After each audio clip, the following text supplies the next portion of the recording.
estudiantes que hicieron una maravillosa charla de POC. Demos inicio a toda la charla. Bienvenidos a todos. Bueno, muy buenas noches a todos. Me presento, mi nombre es Jorge Luis Millán Taborda, soy médico general, uniquindiano. Fui asesor de los estudiantes de el semestre de cardiorrespiratorio intervención en la sección de núcleo integrador que correspondía al tema enfermedad pulmonar obstructiva crónica. Y la idea es que ustedes puedan presenciar y estar en el seminario. Esperamos que sea de su agrado y le doy la palabra a ellos para que empiece.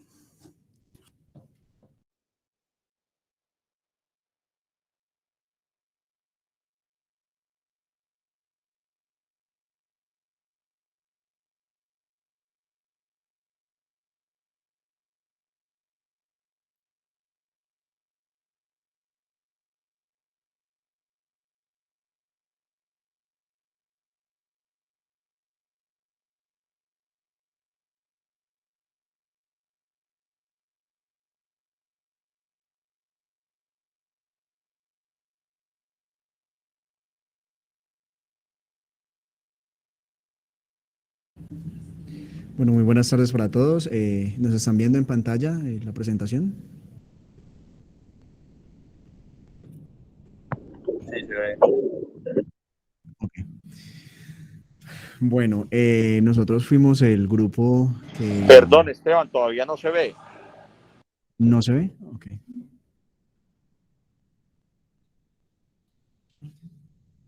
Esteban, la presentación. ¿En este momento están viendo? Sí, se ve. Sí, se ve. Ok, perfecto. Bueno, como les iba comentando, nosotros somos el grupo encargado de exponer o de hablar acerca de enfermedad pulmonar obstructiva crónica. En pantalla ven los integrantes de nuestro grupo y nuestro asesor, el doctor Jorge Luis Millán. Bueno, vamos a empezar hablando y haciendo una aproximación en cuanto a la definición de la EPOC. Vamos a empezar diciendo que es un umbrella term, ya que encierra diferentes entidades clínicas, las cuales nos van a dar un programa general de lo que es esta enfermedad. La EPOC es una enfermedad común, es la segunda enfermedad más frecuente. Si hablamos de enfermedades respiratorias, es la tercera causa de muerte a nivel mundial. Es una enfermedad tratable, hay diferentes tipos de tratamiento. Si conocemos bien a nuestro paciente y su historia clínica, seguramente vamos a poder tener un tratamiento exitoso para nuestro paciente. Y es una enfermedad prevenible, ya que si retiramos algunos factores de riesgo, su incidencia puede ser disminuida. La EPOC tiene síntomas persistentes y en algunos casos, o en su mayoría, son irreversibles. Todos estos síntomas persistentes definitivamente nos van a llevar a la gran protagonista de esta historia, que es la limitación del flujo de aire. Y pues esta limitación y estos síntomas son derivados de diferentes causas. Bueno, entonces para empezar con esta charla vamos a hablar sobre la epidemiología. Empezaremos con la prevalencia y la mortalidad. Entonces, encontramos que gracias a las guías GOLD 2021, el EPOC tiene una prevalencia de 11.7% a nivel mundial. Y siendo el caso para Colombia, gracias a las guías PREPOCOL publicadas en el 2008, este valor es de 8.9%. Entonces, todo esto al final nos demuestra que el EPOC es la tercera causa de muerte a nivel mundial, con un valor para el 2017 de 3.2 millones de muertes y con un estimado para el 2040 de 4.4 millones de muertes esperadas. Entonces, vamos a profundizar en el estudio PREPOCOL. Este estudio fue desarrollado en las 5 principales ciudades del país, siendo Medellín, Bogotá, Cali, Barranquilla y Bucaramanga, basado en patrones espirométricos, médicos y clínicos, principalmente espirométricos. Entonces, se quería evaluar cuál era la prevalencia del EPOC y en conjunto a esto, evaluar cuál era la cantidad de consumo, la prevalencia de consumo del tabaco entre estas ciudades, encontrando que la ciudad con mayor valor fue Medellín de 29.9%, lo que nos lleva a concluir que el EPOC sí tiene una relación directa con el consumo de tabaco. Ahora vamos a hablar de las comorbilidades. Para esto tenemos el estudio Platino, el cual fue desarrollado en 5 países de Latinoamérica, entre los cuales no está incluido Colombia, pero pues se aplica a nuestro país a falta de un estudio propio. Esos países, perdón, eran México, Venezuela, Uruguay, Chile y Brasil. Entonces, este estudio buscaba evaluar cuáles eran las comorbilidades que se asociaban al EPOC y se encontraron que las más prevalentes eran las enfermedades cardiovasculares, la enfermedad ulceropéptica, el asma y la diabetes. Ahora, tenemos otro estudio que quiso profundizar un poco más este riesgo de las comorbilidades relacionado con la mortalidad en el EPOC. Para esto, se encontró que en un radio de riesgo, las principales comorbilidades eran las neoplasias, entre ellas el cáncer de pulmón, el cáncer de seno, las fibrosis pulmonares, pero el que más puntaje tuvo fue la ansiedad con un 13.76%.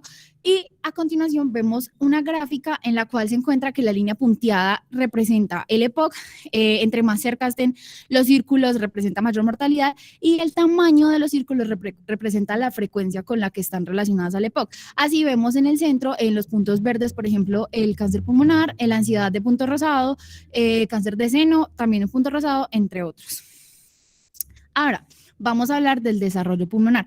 Esta gráfica fue realizada por el doctor Bartolomé Cheri y es una gráfica que se encuentra pues representada en estos momentos en las guías GOLD 2021, lo cual nos muestra que hay dos tipos de poblaciones pues para el desarrollo pulmonar. Hay quienes desarrollan su capacidad al 100% y quienes la desarrollan en un menor porcentaje, aproximadamente como vemos en la gráfica, en un 70%.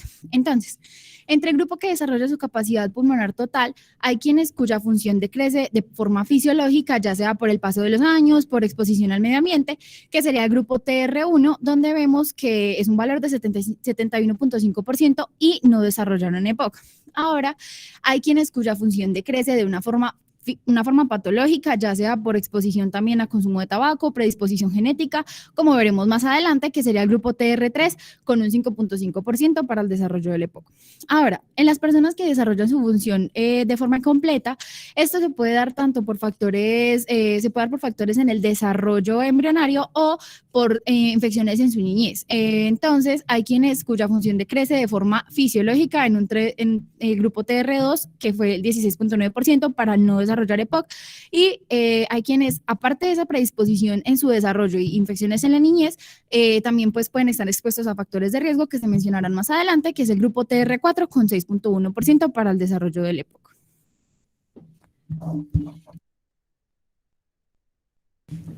Bueno, a continuación vamos a hablar de los factores de riesgo. Entonces, inicialmente hablamos de las anomalías que ocurren a nivel del desarrollo pulmonar.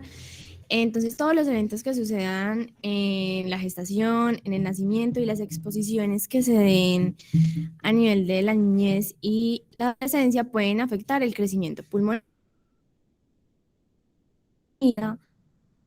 o por espirometría puede identificar aquellos que desarrollar.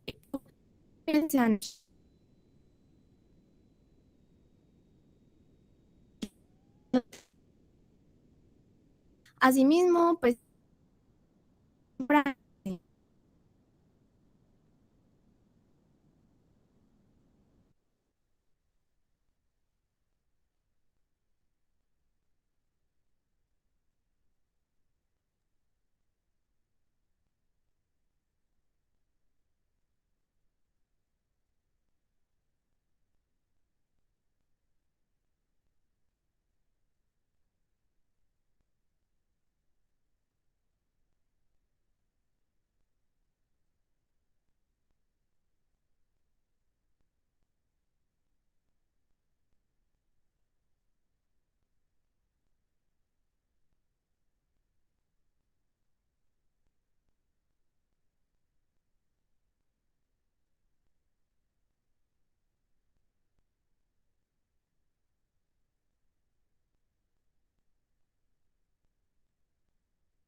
Emilia nos escucha.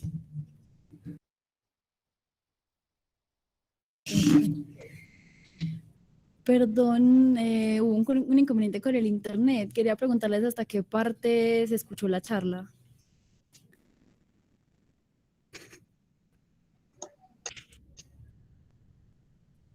Donde estaban hablando del desarrollo de los síntomas y de los factores de exposición, tabaco y demás.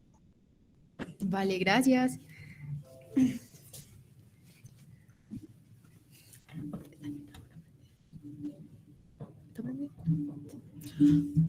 Bueno, en cuanto a los factores exposicionales, es muy importante hablar de la exposición a tabaco, marihuana, cigarrillo y vapeadores. El tabaquismo es el factor clave del desarrollo de la EPOC. Hay dos factores que son muy importantes. Uno es la exposición a humo por tabaco, marihuana, cigarrillo y vapeadores, y otro es la exposición a humo por la inhalación de partículas que se dan por la quema de biomasa para cocinar. Cuando se juntan estos dos factores de riesgo, las probabilidades de que a una persona le dé POC aumentan considerablemente. A pesar de que es un factor tan importante, hay que mencionar que 1/3 de la población que tiene POC nunca en su vida ha fumado ni ha consumido ninguna de estas sustancias. Entonces acá es donde entran en trabajo los otros factores de riesgo. Bueno, es difícil imaginar que haya una manera más eficaz de producir una lesión crónica por inhalación que un paciente que durante muchos años de su vida se fumó 20 cigarrillos o más diarios, lo cual es una gran cantidad de humo que tiene muchas partículas de agua, que contienen muchas sustancias tóxicas, las cuales se van a difundir por el pulmón y van a causar muchas lesiones que pueden resultar mortales porque desencadenan este tipo de enfermedades. Al ser un factor de riesgo que es tan importante, es vital el impacto que se tiene sobre las personas que aún están a tiempo de abandonar estos hábitos de vida. En cuanto a los laborales, que representan un 10 al 20%, son muy importantes en la génesis de esta enfermedad. Se ha demostrado que las personas que han tenido exposición solo a tabaco, marihuana, cigarrillo y vapeadores y no han tenido factores de riesgo laborales, no han tenido tanta prevalencia de POC que los que sí han tenido exposición a los factores laborales y a los factores de tabaco, marihuana, cigarrillo y vapeadores. Entre estos factores se encuentra exposición a gas, gasolina, entornos de trabajo polvorientos, como se puede ver en las construcciones, y lugares en los cuales se utiliza leña para cocinar, como se puede ver en el campo. Esto pues nos hace que se resalte la importancia de cómo el lugar en el que trabajamos influye en el desarrollo de enfermedades.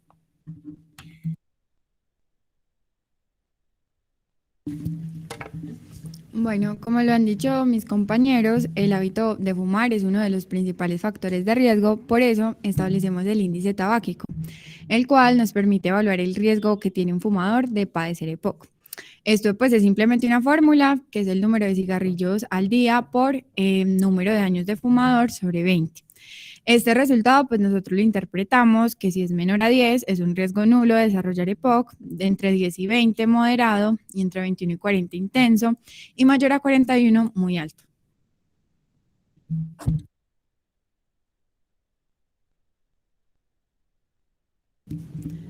Bueno, entonces vamos a hablar un poco sobre la patogénesis. Como veníamos diciendo, pues esto principalmente ocurre al inhalar sustancias tóxicas como lo son el humo de cigarrillo, del tabaco y también muchas sustancias nocivas que provienen de combustibles biomasa, es decir, aquellas personas que cocinan con leña. Entonces, estas sustancias lo que van a producir es una reacción inflamatoria en el pulmón, que realmente es algo normal, es una respuesta ante estas partículas, pero en los pacientes que desarrollan EPOC es una respuesta inflamatoria exagerada, está demasiado aumentada. No se conoce bien la causa, pues, de por qué está tan aumentada, pero se asocia a diferentes factores genéticos y es por eso que muchos pacientes que fuman no desarrollan EPOC.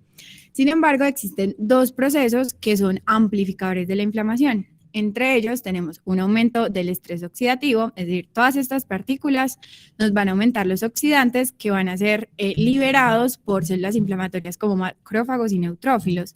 Y en contraparte, los antioxidantes endógenos van a estar disminuidos. ¿Por qué? Porque estas personas tienen disminuido el factor de transcripción NRF2, que es el que pues estimula la transcripción de estos antioxidantes. Esto a la larga que nos produce una inflamación crónica. Y el otro proceso que nos amplifica la inflamación es el desequilibrio entre proteasas y antiproteasas, siendo mayor las proteasas. Y digamos que el fenómeno más importante aquí es la destrucción de elastina por aquellas proteasas, ya que, pues como sabemos, es un componente principal del parénquima pulmonar. Esto a la larga nos produce cambios estructurales. Estos dos fenómenos, tanto la inflamación crónica como los cambios estructurales, van a estar afectados si la enfermedad es muchísimo más grave. Y van a generar otros dos eventos, entre ellos la bronquitis crónica, que es un aumento de la resistencia de la vía aérea, y un enfisema con una disminución de la fuerza de retroceso elástica del pulmón. Es importante decir que así el paciente deje de fumar, pues los cambios son irreversibles, pero que este es un factor que se tiene que tratar, como lo vamos a explicar más adelante. Continuando un poco con la fisiopatología, como lo veníamos diciendo, se producen procesos inflamatorios, de fibrosis y exudados luminales, que a la larga que me va a producir una limitación al flujo del aire, atrapamiento de aire e hiperinsuflación. ¿Por qué? Porque va a haber mayor número de secreciones, va a haber un engrosamiento de la pared bronquial debido a la inflamación, y aparte de esto, se va a aumentar el trabajo de los músculos respiratorios, es decir, que va a aumentar la disnea. Y van a disminuir muchos índices como el BEF1 y BEF1-CBF, que ya pues más adelante lo explicaremos, pero que en general pues nos van a determinar la función del pulmón.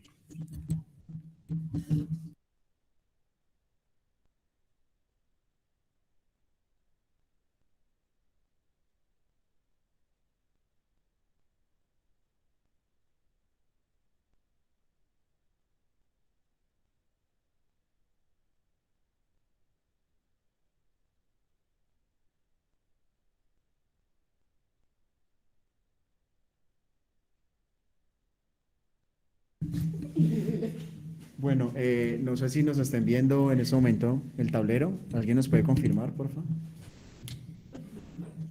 Sí, sí se ve. ¿Sí se ve? Ok, perfecto. Bien, vamos a hablar acerca de la parte ventilatoria. Entonces vamos a recordar, ¿no? Un poquito estos dibujos, lo hacemos en dibujo para que quede más en la mente. Vamos a imaginarnos que esto es un bronquio, que esta es la luz por donde pasa el aire, y vamos a recordar que en el proceso de inspiración la presión pulmonar se vuelve negativa. Tenemos gradiente de presión negativa, el diafragma desciende, esto hace que la presión que tiene el bronquio sea menor y esta luz se distienda un poco para que el aire entre sin ningún inconveniente. En el proceso de expiración, vamos a recordar que esa presión se vuelve positiva, el diafragma sube, va a contraer más el bronquio, esta luz se va a volver más pequeña, y pues el aire va a salir, pero pues va a salir con un poco de dificultad. Si recordamos todo lo que nos acaba de explicar Alejandra, con todo este proceso inflamatorio que van a tener los bronquios, con todo ese proceso de hipersecreción de moco, pues esta luz siempre va a estar un poquito más reducida. Entonces digamos que en expiración, así la presión se vuelva, en inspiración, así la presión se vuelva negativa, pues va a haber por dónde pasar el aire va a ingresar, no va a haber ningún inconveniente. Pero ahorita imaginémonos ese bronquio con todo ese proceso inflamatorio y con toda esa persecución de moco que nos comentaba Alejandra. En el proceso de expiración, la presión va a ser positiva, el diafragma va a aumentar y esta luz, ya que estaba reducida por todo ese proceso inflamatorio, va a ser mucho más pequeña. El aire no va a salir. Esto nos va a llevar a una hiperinsuflación y, por supuesto, a un atrapamiento de aire. Esto pasa en la bronquitis crónica. Ahorita vamos para el enfisema. Vamos a imaginarnos que todos estos son los bronquios y volvemos al proceso de ventilación. Inspiración, sabemos que presión negativa, presión barométrica, presión positiva para sacar el aire. Bronquios, alvéolos, perdón, estos son los alvéolos. Ahora vamos a imaginarnos el proceso de enfisema, que todas estas paredes empezaron a romper por ese proceso, por esa respuesta inflamatoria, todo eso se rompió y estos sacos alveolares están mucho más grandes. Volvemos al juego de presiones. Bueno, ahorita recordemos, ley de Boyle-Mariotte. A temperatura constante, la presión de un gas es inversamente proporcional al volumen. Como estos sacos están más grandes, va a haber mayor volumen. O sea que la presión va a ser menor. Volvemos al juego de presiones. Presión negativa para inspiración, presión barométrica. Y recordemos que como hay una menor presión, esta presión nunca va a ser positiva, como lo veíamos en la normalidad, siempre va a ser negativa, o sea que ese aire no va a tender a salir, o sea que volvemos a lo mismo, atrapamiento de aire, que se va a ver traducido en un aumento de la capacidad funcional residual. Esto nos va a generar definitivamente una hipoxemia y una hipercapnia por el aumento del espacio muerto y por la falta de intercambio de gases. No va a poder salir el CO2 correctamente y no va a haber intercambio de gases adecuadamente.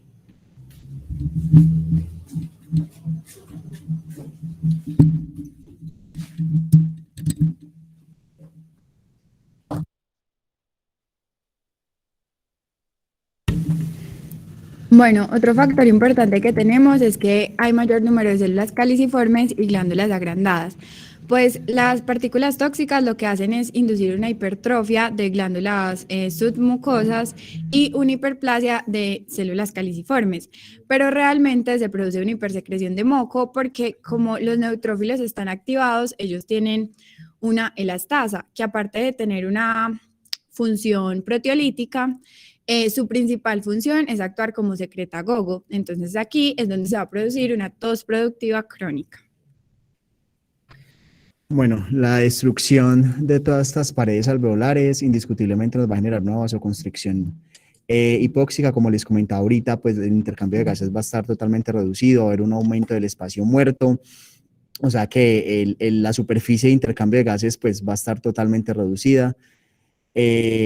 También se ha demostrado que la misma respuesta inflamatoria de la que les comentaba mi compañera Alejandra se ve reflejada en algunos vasos, entonces la disfunción de las células endoteliales se va a ver reflejada y por supuesto con toda esta pérdida de las paredes alveolares va a haber una pérdida del lecho capilar, lo que nos puede desencadenar una hipertensión pulmonar y sabemos pues que esto podría desencadenar una falla derecha del corazón derecho. Bueno, finalmente vamos a tener que hay características sistémicas. La EPOC no solo tiene efectos intrapulmonares, sino también extrapulmonares. El paciente vive en un constante estado inflamatorio y esto hace que se desgaste y que produzca caquexia, además de que tiene otros factores de riesgo como lo son inactividad, envejecimiento y como lo veníamos diciendo, el hábito de fumar. Bueno, en cuanto nosotros a diagnóstico y evaluación, nosotros tenemos que tener en cuenta dos aspectos importantes. Primero, vamos a tener los síntomas, que pueden ser tanto dificultad para respirar, tos crónica y esputo, y como ya me los mencionábamos anteriormente, los factores de riesgo, que van a ser tabaco, ocupación, contaminación, partículas finas, entre otros. Todo esto nos va a llevar a nuestro gold estándar, que va a ser la espirometría, para que nos permite diagnosticar nuestro EPOC. Bueno, en cuanto a las manifestaciones clínicas, vamos a tener unos indicadores claves para considerar el diagnóstico, entre ellos síntomas como lo son la disnea, es el principal síntoma de la enfermedad, es una disnea crónica progresiva, es importante resaltar que el paciente siempre refiere estar ahogado. También una tos crónica, que se dice que es el principal síntoma que aparece, que al principio es intermitente, una producción de esputo crónica, infecciones recurrentes del tracto respiratorio inferior. Y también podemos pues, evaluar el historial médico como factores de riesgo, historial familiar de EPOC o factores de la infancia como lo son sinusitis, pólipos o asma. Otros síntomas que podrían pues, acompañarse serían sibilancias y opresión en el pecho, pero esto no significa que si no están presentes se deba descartar el diagnóstico. En una enfermedad que esté realmente avanzada y grave también podemos encontrar fatiga, pérdida de peso, pérdida de masa muscular y anorexia. También pues debemos indagar por depresión y por ansiedad, ya que pues como estos pacientes tienen una limitación a las actividades, por lo general desarrollan ansiedad, depresión y esto exacerba sus crisis y pues puede incluso llevarlos a la hospitalización.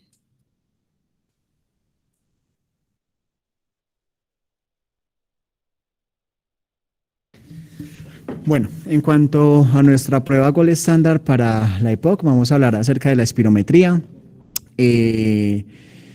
Es una prueba que nos va a medir función pulmonar y pues vamos a tener que el primer parámetro es que sea una prueba aceptable y repetible. Tenemos tres parámetros principales, el CBF, el BEF1 y el índice BEF1-CBF. Como les decía ahorita, vamos a tener que si es una prueba aceptable y repetible. Si la respuesta es sí, pues vamos entonces a trabajar con el índice, es el primer parámetro con el que vamos a trabajar. Si el índice no está disminuido, nos vamos para el índice del CBF. Si este se encuentra disminuido, vamos a hablar entonces de un defecto ventilatorio no obstructivo.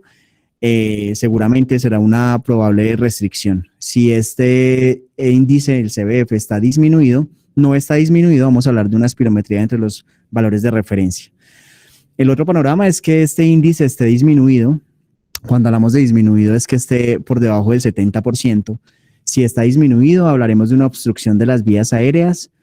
Al tener esta obstrucción y al tenerla pues ya diagnosticada, vamos a tener que hablar del grado de obstrucción. Y después de tener ese grado de obstrucción, vamos a hacer una prueba broncodilatadora y después analizaremos el resultado. Vamos a ver si tenemos una respuesta positiva, si es una prueba broncodilatadora positiva o negativa. Si es positiva, vamos a tener un aumento en el BF1, en el parámetro BF1 del 12% y de 200 mililitros.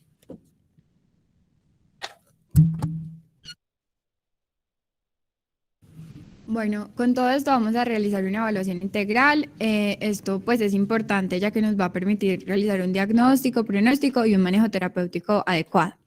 Es por esto que nosotros evaluamos diferentes parámetros, entre ellos, pues como lo acaba de decir mi compañero, la severidad de la obstrucción, que se da por el BF1, que corresponde al volumen expiratorio forzado en un segundo. Por lo general, pues determinando ese valor, vamos a ver el grado de obstrucción. Entonces, si es mayor o igual a 80, es GOL 1, es un grado de obstrucción leve, entre 50 y 79, GOL 2, moderada, 30 y 49, GOL 3, severa, y menor a 30, GOL 4, muy severa. Es importante también nosotros evaluar los síntomas y para eso utilizamos pruebas y cuestionarios que nos van a permitir estandarizar y clasificar al paciente.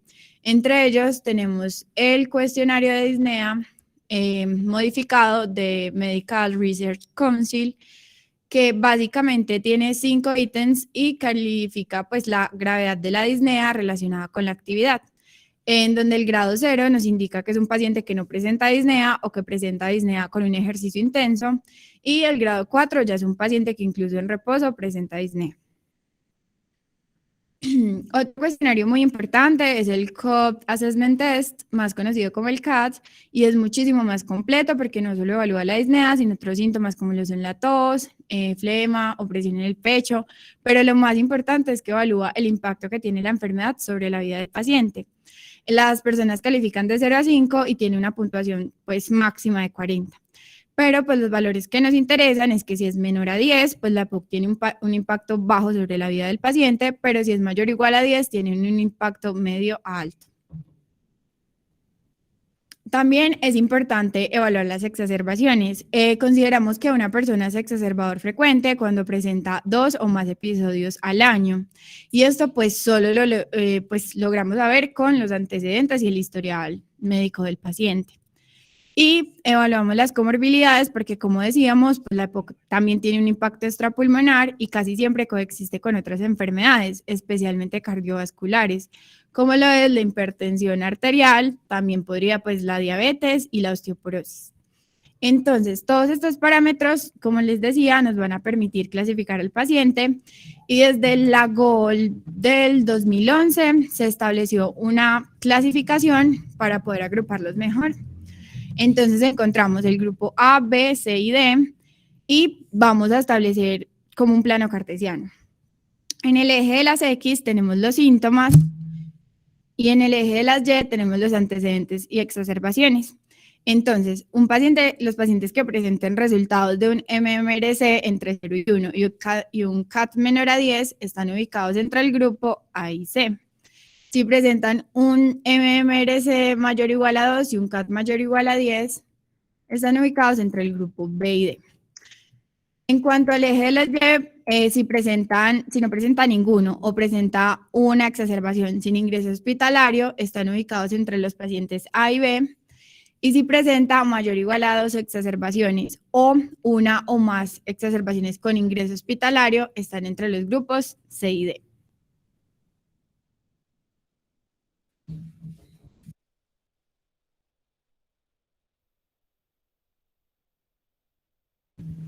Bueno, en cuanto a la prevención, hay dos factores muy importantes. Uno es dejar de fumar y el otro es la vacunación. Dejar de fumar es uno de los hábitos más importantes y que más influye en la historia natural de esta enfermedad, ya que reduce los síntomas, mejora la tolerancia al ejercicio y disminuye la frecuencia de exacerbaciones. Entonces, acá voy a hablar de la farmacoterapia para dejar de fumar. Inicialmente están los productos de reemplazo de nicotina, los cuales son gomas de mascar, inhaladores, aerosoles nasales, pastillas, los cuales contienen nicotina y lo que hacen es que aumentan las tasas de abstinencia a largo plazo. También se tienen los productos farmacológicos como el Breniclin, bupropión y la nortriptilina, los cuales lo que hacen es que aumentan las tasas de abandono a largo plazo, pero es importante que estos no se den como única terapia de abandono, sino que se den como terapia de apoyo. En cuanto a los cigarrillos electrónicos, muchas personas no los tienen en cuenta como factores de riesgo para estas enfermedades porque no son como los cigarrillos convencionales y pues creen que de pronto no hace el mismo daño. Pero en realidad se ha visto asociado a lesiones pulmonares agudas graves, bronquiolitis respiratorias y hemorragias alveolares. En 2020, 2.807 casos de enfermedad pulmonar y 68 muertes se vieron asociados a estos cigarrillos electrónicos, principalmente a los que contienen acetato de vitamina E, que se encuentra en los que contienen tetrahidrocannabinol. Entonces, acá se resalta la importancia de que las personas también abandonen este tipo de productos, principalmente los que aún están a tiempo de hacerlo para evitar desarrollar estas enfermedades. Es importante mencionar que en todo este proceso del abandono de dejar de fumar pueden haber recaídas y pues es algo natural en la historia de esta enfermedad y pues de las decadencias y de las adicciones. Bueno, otra manera de hacer prevención es a través de las vacunas. La guía GOL nos recomienda 3 vacunas específicas. Una es la vacuna contra la influenza, la cual disminuye la incidencia de infecciones en el tracto respiratorio inferior. Entonces recomienda vacunas que tengan los virus vivos, inactivados o muertos, ya que son más eficaces para los pacientes ancianos con EPOC. Otra recomendación es las vacunas antineumocóxicas, como lo son la PCV13 y PPSV23, para todos los adultos mayores de 65 años. Y esta última se recomienda para personas más jóvenes, pero con afecciones comórbidas importantes como enfermedad cardíaca crónica o enfermedad pulmonar. Asimismo, estas vacunas pueden disminuir incidencia de infecciones en tracto respiratorio inferior y también disminuir el riesgo de desarrollar exacerbaciones en EPOC. Y finalmente está la vacuna DTaP, que es la de la tosferina, tétanos y difteria, que es recomendada por el CDC para todos los adultos que no hayan sido vacunados en la adolescencia. Bueno, ahora vamos a continuar hablando del tratamiento. Entonces, la terapia farmacológica tiene como objetivo disminuir síntomas y frecuencia y gravedad de exacerbaciones, así como mejorar la tolerancia al ejercicio y el estado de salud. Entonces, inicialmente vamos a hablar de los broncodilatadores. Estos son medicamentos que aumentan el BEF1, van a actuar en el tono del músculo liso de la vía respiratoria y pueden reducir la hiperinsuflación dinámica que se da tanto en reposo como en ejercicio. También se les asocia toxicidad dependiendo de las dosis, pero se recomienda no utilizar broncodilatadores de acción corta por uso regular.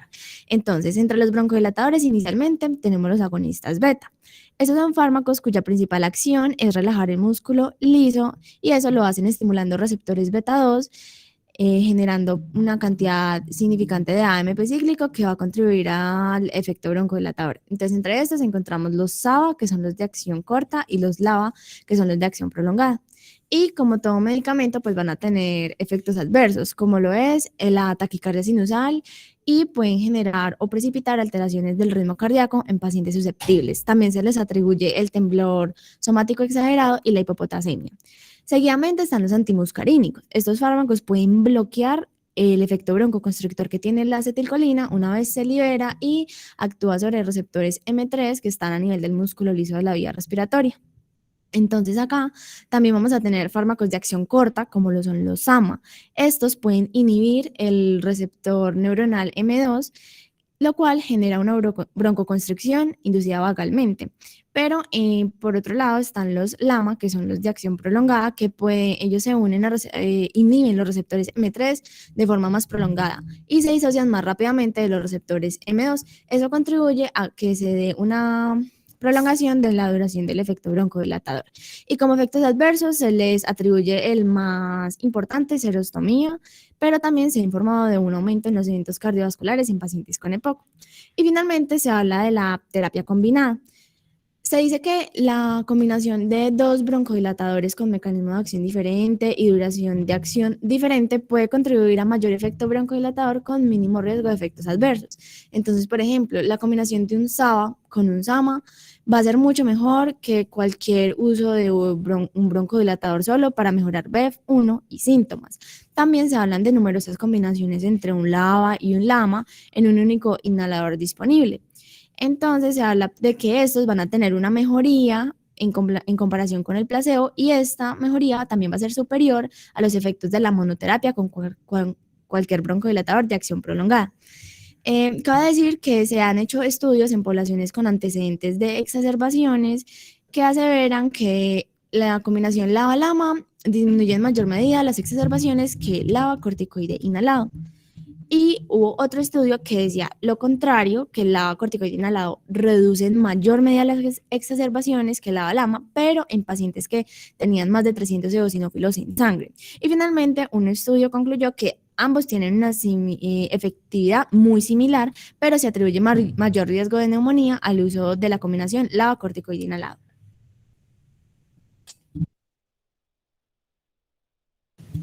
Bueno, en cuanto a los agentes antiinflamatorios, su uso se pone en evidencia en los pacientes con exacerbaciones. Entonces voy a hablar de los corticosteroides inhalados. Este grupo de medicamentos, tanto en pacientes exfumadores como fumadores actuales, ha demostrado disminuir las exacerbaciones y mejorar la función pulmonar, pero no cuando sean solos, sino cuando se da, como ya se ha mencionado, en combinación con un LABA, con un broncodilatador de acción prolongada. Con esa combinación sí demostró una mejoría tanto de la función pulmonar como de las exacerbaciones y mejor tolerancia al ejercicio.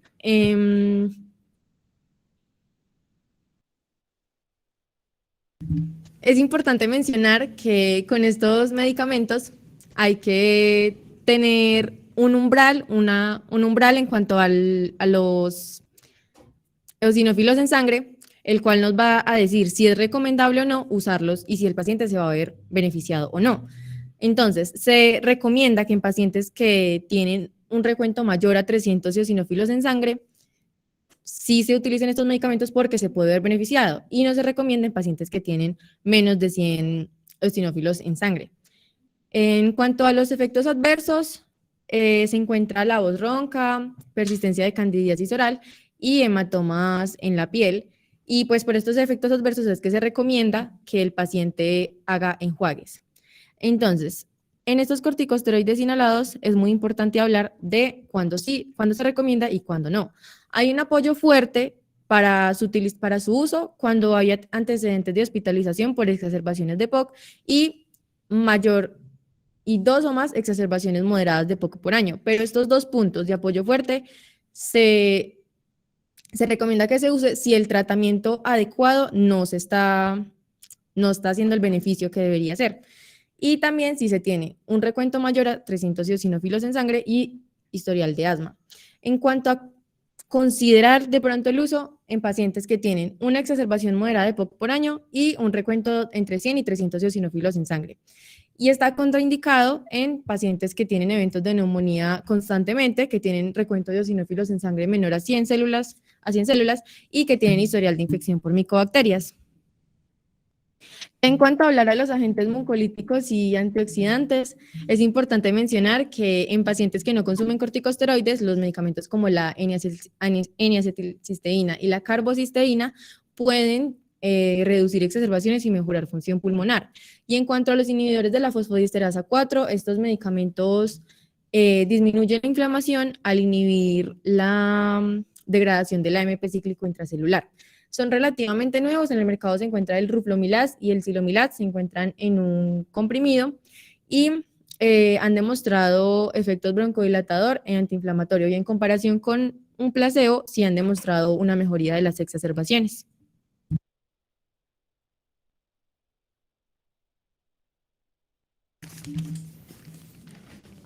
Para el tratamiento inicial del EPOC estable debemos tener en cuenta los grupos que anteriormente mi compañera Alejandra mencionó, correspondientes al grupo A, grupo B, C y D, ya que estos pacientes pues, van a tener una terapia diferente dependiendo del grupo.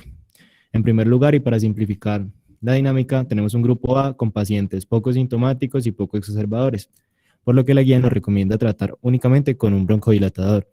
¿Eso qué quiere decir? Podríamos pensar en un SAMA, un SABA, un LAMA o LABA, pero elegimos primordialmente, en base a la evidencia, un broncodilatador de larga acción. Entre el LABA y el LAMA podríamos usar a disponibilidad cualquiera de los dos, pero el LAMA tiene una mayor evidencia de efectividad en los pacientes, por lo que si lo tenemos disponible, sería bueno preferir el LAMA sobre el uso del mismo LABA y dejar entonces el SAMA y el SABA para casos de exacerbaciones, como ya lo mencioné. Dentro del grupo B, podemos llegar a utilizar un LAMA o un LABA, por lo mismo, porque tiene una efectividad mayor. Estos pacientes del grupo B son pacientes que tienen una mayor sintomatología, pero que aún así tienen un riesgo bajo de exacerbación. Aún así, ese aumento de la sintomatología, según algunos estudios, puede predisponer a un aumento en el riesgo de futuras exacerbaciones, por lo que un correcto tratamiento en esta etapa es importante para evitar el progreso del paciente a un grupo C. En el grupo C tenemos pacientes que deben ser tratados sí o sí con LAMA. ¿Por qué? Porque son pacientes que, si bien no son tan sintomáticos, tienen un historial de exacerbaciones, digamos, muy interesante, que podría predisponer a estos pacientes a desarrollar aún más exacerbaciones y a agravar su enfermedad a corto y largo plazo. Entonces, dentro de todos los broncodilatadores, preferimos los LAMA. Para el grupo D, este es el grupo en el que más opciones tenemos. Las opciones que recomienda la guía son, en primer lugar, un LAMA, pero si el paciente definitivamente con el LAMA no está respondiendo, podemos considerar dos opciones, que serían el LABA y el LAMA en pacientes muy sintomáticos, o consideraríamos el corticoide LABA en pacientes que tengan las indicaciones no solamente de niveles eosinofílicos en sangre, sino también teniendo en cuenta los riesgos posibles que mi compañera Natalia nos mencionó anteriormente en el cuadro que se mostró en la anterior diapositiva. Por último, si bien la guía no expone de forma explícita la triple terapia como recomendación directa en grupo D, sí se sabe que si los pacientes definitivamente no responden a ninguna de estas dobles terapias, la opción o la conducta a seguir sería implementar esta triple terapia, teniendo obviamente presente los factores de contraindicación de los corticoides. No solamente nos vamos a limitar a los medicamentos, sino que también es importante entender que en el tratamiento del paciente es fundamental dirigirnos hacia la sintomatología, como la disnea, y a las exacerbaciones que este paciente pueda estar presentando. Para ello, no solamente vamos a escalar tratamientos, sino que también podemos llegar a desescalar estos tratamientos dependiendo de los posibles pros o contras que esto tenga. Por ejemplo, si tengo un paciente que comienza a tener neumonías recurrentes por tratamiento con un corticoide, podría pensar en desescalar el tratamiento con estos medicamentos, ya que esto representaría un mayor riesgo que beneficio. También, además de las moléculas, debemos tener en cuenta la técnica y adherencia al tratamiento del paciente. ¿Por qué? Porque muy probablemente si el paciente no está respondiendo, no solo se deba a una mala molécula o a un mal tratamiento, sino que puede ser por una falta de adherencia o por un mal uso del inhalador que está en ese momento el paciente utilizando. También es bueno no dejar de lado la terapia no farmacológica, como incluye la rehabilitación pulmonar y sobre todo dejar los hábitos de vida que puedan estar afectando la enfermedad, como puede ser el tabaquismo o la exposición laboral o casera a lo que corresponde a la biomasa. Otra opción u otro enfoque que se le puede dar al tratamiento no solamente es el inicial, como ya lo vimos, sino que, como lo mencionamos también, es bueno personalizar cada tratamiento dependiendo del paciente que tenemos. Podemos tener pacientes, en resumidas cuentas, que sean más disneicos que exacerbadores, o pacientes que tengan un mayor índice de exacerbaciones sobre la sintomatología. Entonces, si tenemos pacientes que tengan disnea elevada o que tengan un mayor número de exacerbaciones, la guía nos dice, hasta determinado punto que los tratamientos podrían ser los mismos, hasta la doble terapia con lava-lama. ¿Cuál es la diferencia?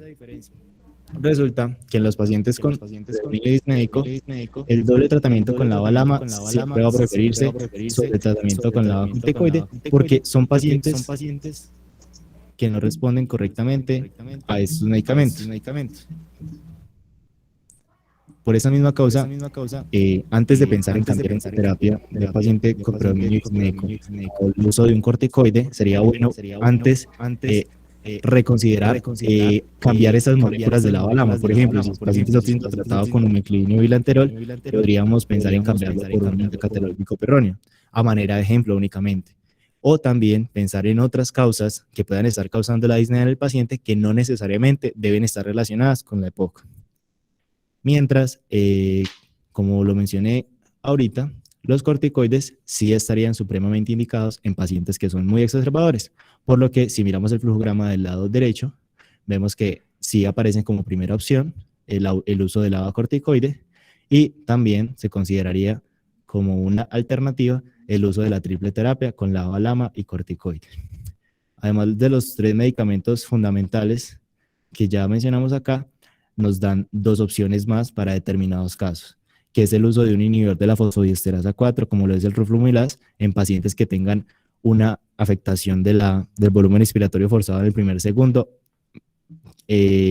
menor al 50%, es decir, pacientes con clasificación GOLD 3 o GOLD 4, o pacientes que tengan una bronquitis crónica. Incluso en pacientes que tengan la triple terapia y que a pesar de tener la triple terapia no estén respondiendo correctamente al tratamiento y estén desarrollando mayor número de exacerbaciones de la enfermedad.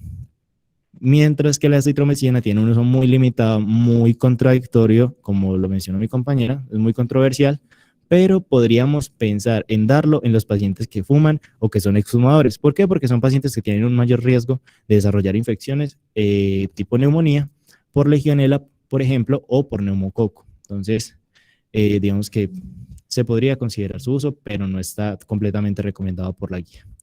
Este es un esquema que de alguna manera resumiría lo que ya acabamos de ver. Es un esquema realizado por el doctor Bartolomé Che, que fue mencionado al inicio. Es un importante neumólogo venezolano que es muy conocedor sobre la enfermedad y que nos plantea este esquema que nos podría facilitar mucho, en resumidas cuentas, el tratamiento del paciente con EPOC.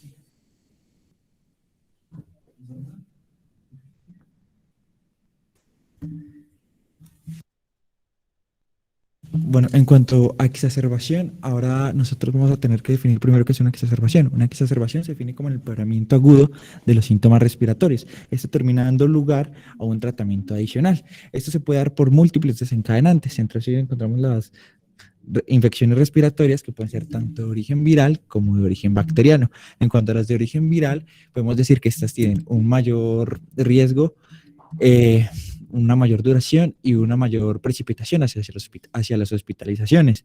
Entre muchos virus podemos nombrar al rinovirus humano.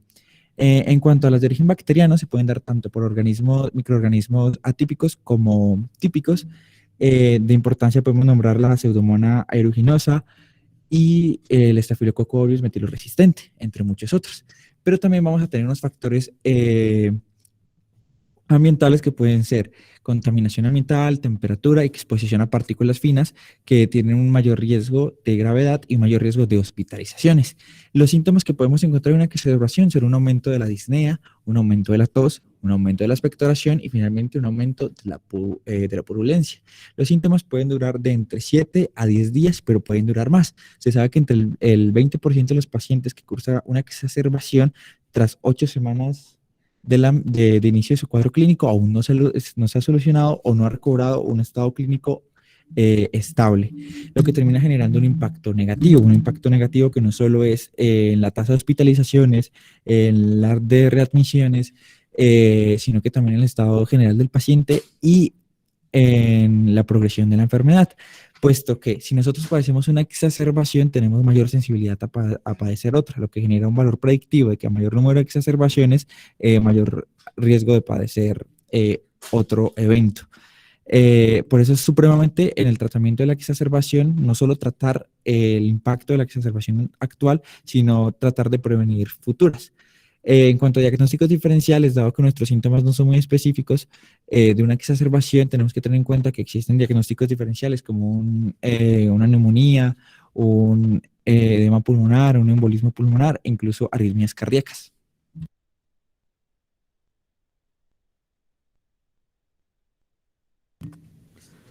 Bueno, para el tratamiento de las exacerbaciones vamos a tener en cuenta que necesitamos saber la gravedad de la enfermedad. Entonces tenemos que para una exacerbación leve el tratamiento va a ser solo con broncodilatadores, sobre todo de acción corta, como serían los SABAs o puede ser la combinación con un SAMA también.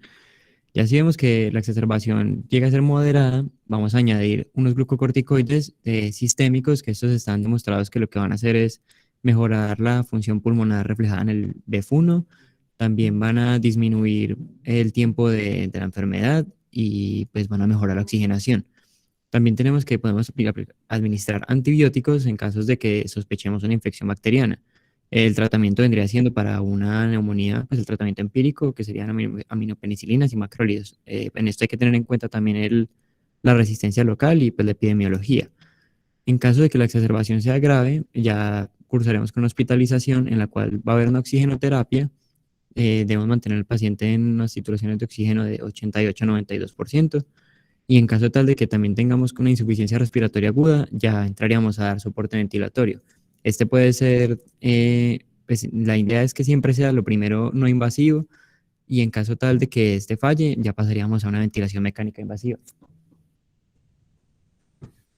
En cuanto al manejo, nosotros tenemos que tener en cuenta que antes de dar una alta hospitalaria existen unos criterios. Entre ellos vamos a encontrar una revisión completa de los datos clínicos que tenemos y de los datos del laboratorio. Vamos a verificar la terapia de mantenimiento que tenemos, que sea la idónea, la adecuada y que el paciente la comprenda. Vamos a también evaluar la técnica del inhalador, que esta sea idónea y que el plan de tratamiento se evalúe la oxigenoterapia y si es requerida y se tenga concertado un seguimiento que es supremamente importante. Lo vamos a dividir en 2 puntos. Un seguimiento temprano que se da entre las primeras 4 semanas y un seguimiento tardío que se da entre la semana número 12 y 16. En cuanto al seguimiento temprano, podemos decir que este es muy importante, ya que está relacionado con una menor tasa de reingresos por exacerbación y nos permite corregir el tratamiento si es debido en un tiempo idóneo. En cuanto a acá vamos a hablar 4 parámetros importantes. Vamos a evaluar que la adherencia al tratamiento, vamos a reevaluar la técnica del uso del inhalador, vamos a documentar los diferentes síntomas que padezca y vamos a documentar la capacidad de realizar actividades físicas o, en su defecto, realizar actividades cotidianas y determinamos los estados de la comorbilidad. En cuanto al seguimiento tardío, que es entre la semana número 12 y 16, este es muy importante, ya que acá nosotros vamos a evaluar la función pulmonar, vamos a también evaluar que el paciente esté retornando a un estado clínico estable y continuar con la adherencia al tratamiento. Acá evaluamos los mismos parámetros, pero agregamos espirometría para evaluar la función pulmonar.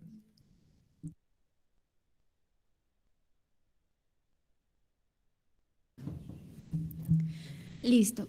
Ya para finalizar, vamos a hablar un poco pues, de lo que sería la relación del EPOC con la situación que estamos viendo actualmente, que sería el COVID-19. Tenemos que reconocer que el EPOC no representa un factor de riesgo para desarrollar pues, la infección, pero en caso de que se contraiga la infección por COVID-19, se obtienen los siguientes aumentos. Hay un aumento de hospitalizaciones, un aumento de exacerbaciones y un aumento de la enfermedad severa, lo que en muchos casos pues, llevaría a lo que es la muerte. Y eso es todo. Muchas gracias.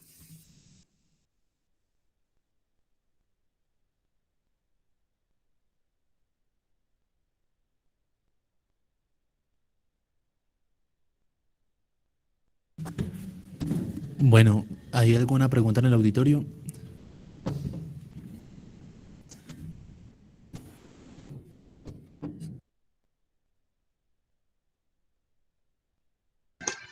Hola Millán, ¿cómo está? Millán, pues justamente hace poco en cirugía una doctora mencionó algo sobre pues, el humo de los electrocauterios que genera y eso pues curiosamente dijo que era también un factor de riesgo para EPOC. Entonces no sé si de pronto usted ha escuchado o ha visto algún estudio que hablen sobre eso. Particularmente los electrocauterios no he leído un artículo, pero sí es verdad que todo material particulado, pues, que sea inhalado, puede ser nocivo para las vías aéreas. Sin embargo, pues, hay que también tener en cuenta que, digamos, la exposición de que tiene un cirujano en electrocauterio, primero no es constante, segundo es variable en cantidad, porque no siempre están expuestos a él, porque no todas las cirugías se usa electrocauterio, hay cirujanos que no usan electrocauterio, usan solamente, ¿usan qué? Perdón, bisturí frío. Y adicionalmente, pues, digamos que no conozco que se describa particularmente el humo como un factor de riesgo para enfermedad pulmonar obstructiva. Sin embargo, pues, en dado caso que la colega lo haya mencionado, pues buscaré más información y te la haré llegar en caso de que la encuentre. Muchas gracias.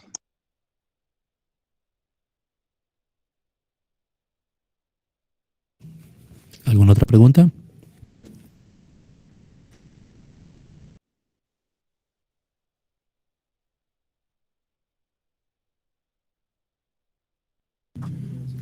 Bueno, doctor, yo creo que entonces podemos dar cierre al CPC de hoy.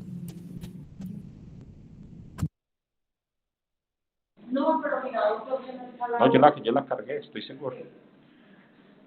Muchas gracias a todos por la charla. A Millán, muchas gracias. A los muchachos, muchas gracias. Y espero que todos hayan entendido y aprovechado estos conocimientos.